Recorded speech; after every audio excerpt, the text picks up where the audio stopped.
Pois é, Adriano, você está lançando aí, para quem está em casa já ouviu falar um pouco, o livro Santos de Calça Jeans. Esse livro que está sendo lançado agora pela editora Canção Nova, que a gente vai conversar aqui hoje à noite um pouco sobre esse livro e sobre os assuntos que esse livro traz. Adriano, primeira pergunta. Hoje no Brasil, no mundo, a gente vê tanto sucesso de livros de autoajuda, livros para descobrir como ter sucesso profissional, como ganhar dinheiro, como ter prazer. E você está lançando um livro para ensinar as pessoas a serem santas. Por que esse livro vai ser lido? Olha, porque ele toca na necessidade mais profunda do ser humano, que é a felicidade. Todo mundo busca felicidade. Você disse muito bem, né? Os livros de autoajuda vendem muito, a gente vê na lista dos mais destacados aí, a autoajuda ganha em primeiro lugar. É a sede do homem pela felicidade. Porém, não entendeu que santidade é felicidade e felicidade é santidade. Não é à toa que beato, né, em italiano, traduzindo para o português, é feliz. Então, eu quero ser um beato, eu quero ser feliz, eu quero conquistar mesmo a felicidade com sentido, a felicidade que está sempre unida a uma pessoa, que é Jesus Cristo. Então, eu garanto, quem quer se encontrar com a felicidade, quem quer se encontrar com esse Deus, trilha um caminho de santidade, e aí sim, esse livro não só vai ser lido pelo jovem de idade, mas por todo aquele que tem a alma jovem, como diz o Papa João Paulo II. Você demorou quanto tempo para escrever esse livro? Olha, foi em torno de 6 meses, né? Mas não tive tempo para parar, tipo, hoje eu vou escrever. Foram nas madrugadas amigas, porque nós temos uma missão, nós temos o nosso trabalho na TV, temos o nosso ministério, e muitas vezes eu escrevi à noite, no final de semana, né? A partir de experiências. Não é um livro onde eu teorizei muita coisa. Você perceber, tem muita minha vida também, muita minha luta de querer ser santo de calça jeans. Adriano, e já que você começou a falar um pouco da sua vida, no livro você conta. A gente viu a Adriana assim apresentando Revolução Jesus, agora na Canção Nova, né? A Canção Nova. Você viveu uma experiência, inclusive, você conta no livro, de uma overdose alcoólica. Quem é esse Adriano e o que aconteceu depois para você sair dessa? Overdose, uma dose muito alta, né, de álcool. E realmente, quando eu tinha 15 para 16 anos, foi um período da minha vida onde eu queria me revoltar, onde eu queria descontar os meus pais, tudo aquilo que eles fizeram eu viver na minha adolescência, pelo alcoolismo deles. E eu fui pro caminho do rock mesmo, né? Primeiro show de rock eu coloco aí foi do Metallica, Sepultura e Ratos de Porão. Eu tinha 15 anos e a partir tudo bem pouco, né? Tudo umas bandinhas assim, né? E a partir dali eu comecei a sair pras noitadas, chapar o coco, beber até cair, né, matar a aula para poder realmente me lascar na bebida. E teve uma noite onde eu testemunho aí no livro Santos de Calça Jeans, que colocaram do meu lado um garrafão de vinho. Eu olhei para ele olhou para mim, ele disse, toma, e eu disse, é já.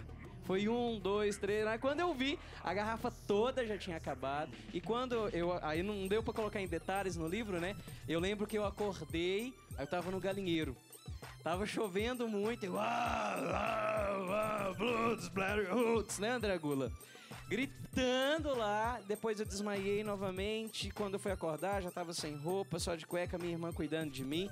E literalmente, né, fora da minha consciência mesmo. E aí sempre aparecem seus amigos, me davam tudo pra beber, água com azeitona, água com açúcar. E quanto mais eu consumia isso, mais eu vomitava, né? Então assim, cheguei num estado mesmo de bem difícil, assim pode dizer, uma overdose alcoólica. E quando eu cheguei em casa, quem eu encontro? A minha mãe. Mas se quer saber mais sobre essa história, tem que ler o livro. Mas não contando toda a história, chegou um momento que você quis experimentar uma vida nova. Como foi essa mudança, assim, rápidas palavras? Foi num grupo de oração, foi um grupo de amigos, foi numa missa, foi assistindo uma palestra na TV? Foi no mesmo dia. Quando eu acordei, eu pensei que naquela manhã, né, eu ia ser condenado, porque a minha família, não sei se na sua, mas é bem composta por muitos jornalistas, não pelo título acadêmico, né, e não falando mal dos jornalistas também, mas sempre noticiam a vida de todo mundo no final de semana. E naquele sábado era eu que tinha chegado no porre, e eu sabia que as minhas tias iam reunir para falar de mim, né? E eu levantei com um sentimento de acusação. Falou, pisei na bola. Mas quando eu acordo, aquele cheiro de frango com quiabo e angu exalava da cozinha. E Deus falou no meu coração, quando você erra, eu te acolho. Você erra, mas não é um erro. E eu fui pra cozinha da minha casa, quando eu vi a minha mãe lá, fazendo aquele frango com quiabo e angu, passou a manhã inteira. E eu disse pra mim mesmo, vou tomar vergonha na cara. Eu tô acabando com a minha vida, vou procurar a igreja. Parece automático, instantâneo, mas foi assim que Deus me pegou. E eu busquei a igreja, tomei a decisão. Dei a cisão, cortei aquela vida velha e aí comecei a assumir uma vida nova. Lógico, todo um processo, estou em conversão ainda, não tô pronto, né? Mas foi ali, aquele estalo de Deus, aquele insight. Cara, tu pode mudar de vida, eu acredito em você. É possível ser santo sem deixar de ser jovem.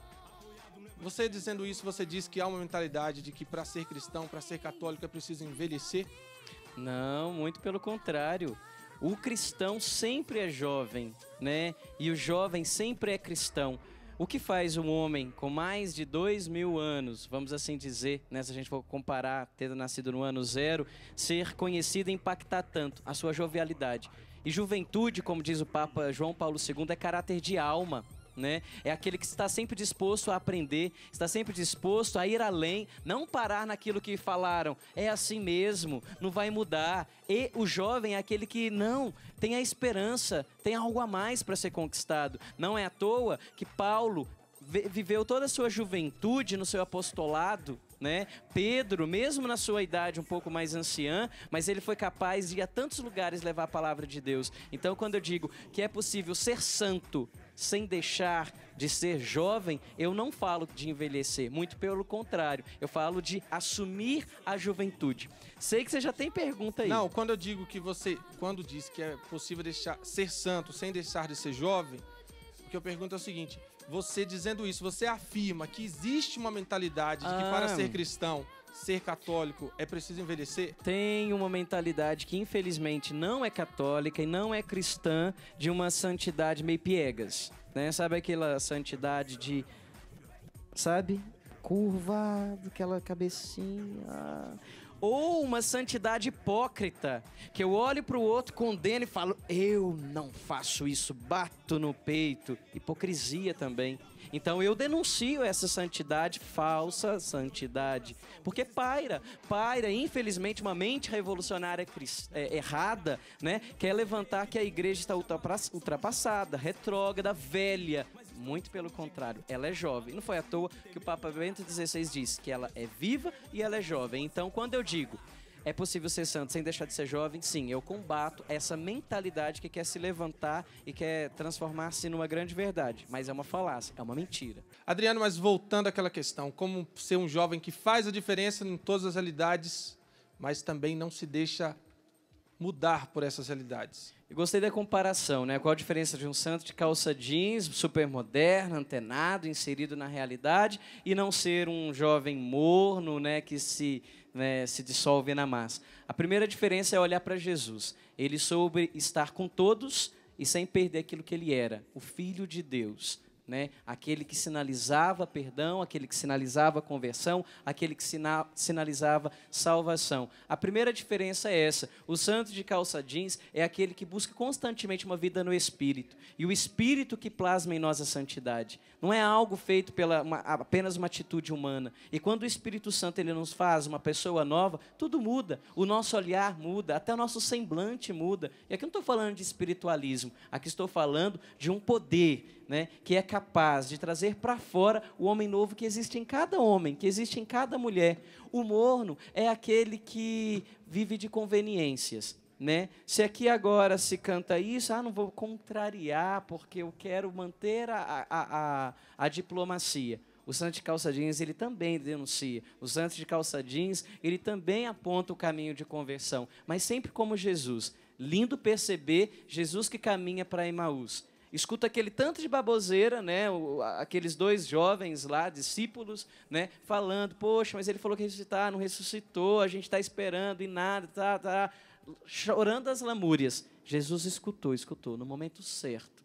Jesus partiu o pão, eles reconheceram, mas primeiro teve atitude de escuta. O santo de calça jeans sabe olhar tudo, mas sabe sinalizar o que não é de Cristo e sabe se pontualizar como um novo Cristo.